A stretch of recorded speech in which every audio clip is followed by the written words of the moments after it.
دنیا کے اندر بھی ایک گھیرا ڈال رہے ہیں. وہ کیا ہے؟ 1776 میں انہوں نے بنایا آرڈر آف الومیناٹی. وہ کیا کرتے تھے؟ پوری دنیا سے ذہین ترین لوگوں کو اسکالرشپ دے کر امریکہ بناتے تھے.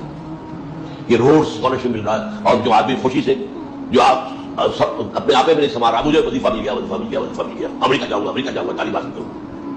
پوری دنیا سے مختلف فاؤنڈیشنز، ذہین ترین ظاہر بات ہے کہ اس میں پھر چناؤ کرتے تھے، ذہین ترین لوگوں کو لے لینا، انہیں وہاں رکھ کر برین واشنگ کریں. نمبر 2، ان کے اسکینڈلز کھڑے کریں، سیکس اسکینڈلز، ان کی فائلیں اپنے پاس تیار رکھیں.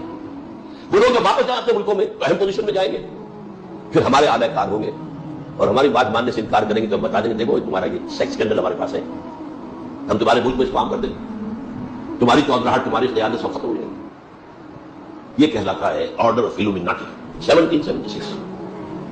اور اس کے تحت دوسری آرگنائزیشن انہوں نے بنائی، فری میسن. اس کے تحت بھی ذہین لوگوں کو، ایلیٹ طبقہ جو ہے وہ تمام ممالک جو فری میسن کے اندر لا کر، اور وہ یہودیت کے اعلی کار بنے. مصطفیٰ کمال سب سے بڑا فری میسن تھا جس نے خلافت کا خاتمہ کیا.